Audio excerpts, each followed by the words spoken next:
a new law, Hindu succession amendment act 2005।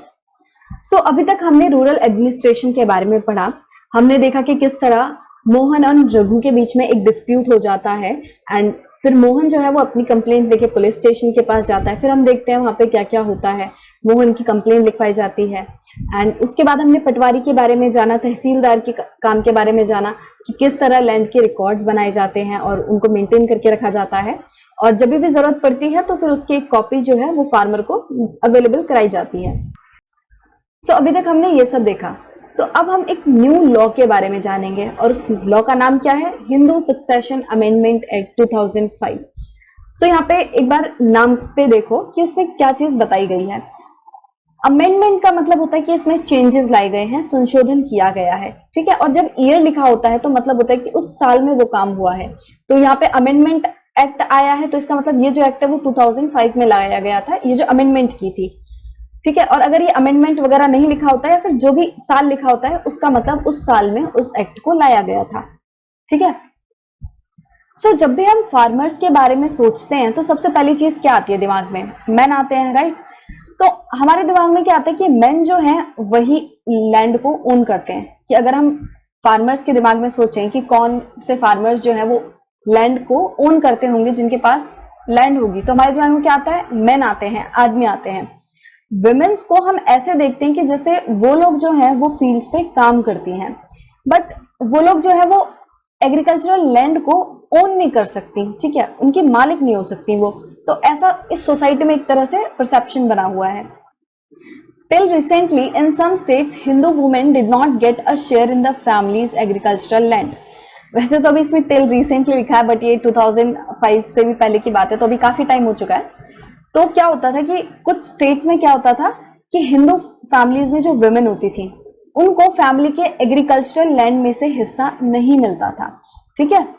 जब father की death होती थी तो उसकी प्रॉपर्टी को उसके बेटों के बीच में इक्वली डिवाइड कर दिया जाता था, बट उसके बेटे या फिर उसकी बीवी का कोई मतलब नहीं रहता था, उनको कुछ भी नहीं मिलता था उसकी प्रॉपर्टी में से।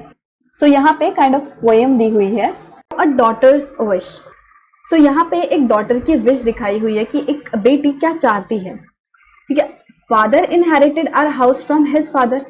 पापा को उनके पापा से हमारा घर मिला, मतलब जिस घर में आज वो रह रहे हैं वो घर उसके पापा को उनके भी पापा से मिला, ठीक है, दादाजी से मिला। And everyone says he will leave it to the brother. अब सब लोग कहते हैं कि मेरे पापा मेरे भाई के लिए इस घर को छोड़ देंगे, ठीक है, आगे मेरा भाई इस घर में रहेगा। But what about me and my mother? मेरा और मेरी मम्मी का क्या होगा? To expect a share in my father's home is not a very womanly. I am told कि सब लोग कहते हैं कि एक औरत जो है वो अपने फादर के घर से हिस्सा नहीं मांग सकती। But I really want a place of my own.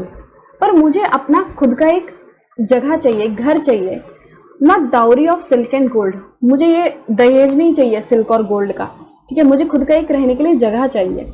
तो इसमें एक डॉटर की, बेटी की विश दिखाई हुई है कि किस तरह वो चाहती है कि उसको भी उसके पास कुछ रहने के लिए अपना हो, क्योंकि दहेज का वो क्या करेगी? दहेज उसके पेरेंट्स उसको शादी में दहेज देंगे, जो उसके ससुराल वाले होंगे वो उस दहेज को हथिया लेंगे, उस पर प्रताड़नाएं देंगे और दहेज मंगवाएंगे, तो कुछ उस तरह की प्रॉब्लम्स देखने मिलती हैं।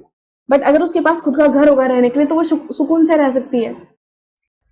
बट अब क्या है, 2005 में इस लॉ को चेंज कर दिया गया। मतलब 2005 से पहले होता था कि विमेन जो थी उनको प्रॉपर्टी में से कोई भी हिस्सा नहीं मिलता था, बट फिर इस लॉ में चेंजेस लाए गए, ठीक है। और क्या चेंजेस लाए गए कि जब किसी की डेथ हो जाएगी तो जो फैमिली एग्रीकल्चरल लैंड है उसमें से बेटों को तो हिस्सा मिलेगा ही मिलेगा, बट उसके साथ साथ डॉटर्स एंड देयर मदर्स, उनकी मम्मी को और बेटियों को भी इक्वल शेयर मिलेगा।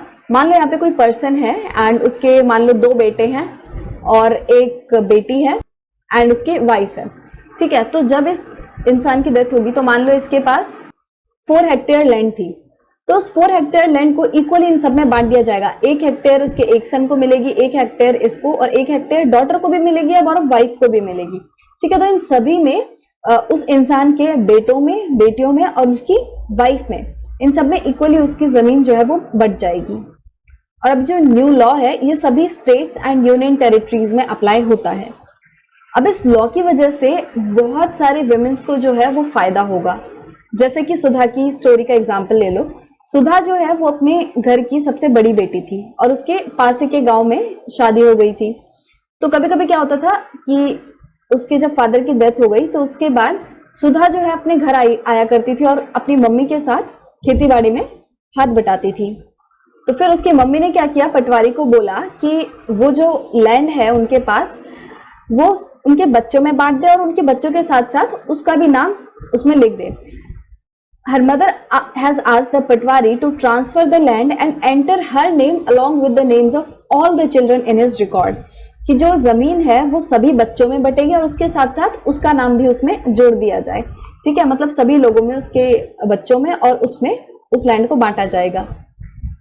Sudha's mother confidently organizes the farming with the help of the younger brother and sister। जो सुधा के दो छोटे भाई बहन थे उनकी मदद से उसकी मम्मी जो है वो कॉन्फिडेंटली अब फार्मिंग एक्टिविटीज को करती है, उसको किसी चीज की टेंशन नहीं है। और सिमिलरली सुधा जो है, जो कि अपने ससुराल में रहती है, बट अब उसको एक एश्योरेंस मिल गई है कि मान लो कोई भी कुछ गलत हो भी गया मेरे साथ तो मेरे पास एक जमीन है जिसपे मैं अपनी जिंदगी व्यतीत कर सकती हूँ, जिसके हेल्प से उसमें मैं खेती बाड़ी कर सकती हूँ और उससे कमा सकती हूँ। तो एक तरह से उसको सेंस ऑफ एश्योरेंस हो गई कि उसको कोई भी प्रॉब्लम आएगी तो उस पर डिपेंड होने के लिए एक जमीन है उसके पास। So with this we come to the end of our chapter number 6 of class 6 civics. I hope you like this video, and if you do then please give it a thumbs up, and if you are new to the channel then please subscribe it and don't forget to press the bell icon so that you never miss an update. Please share it with your friends and we will meet in the next video. Till then, keep studying, keep working hard and take care of yourself and your family. Thank you.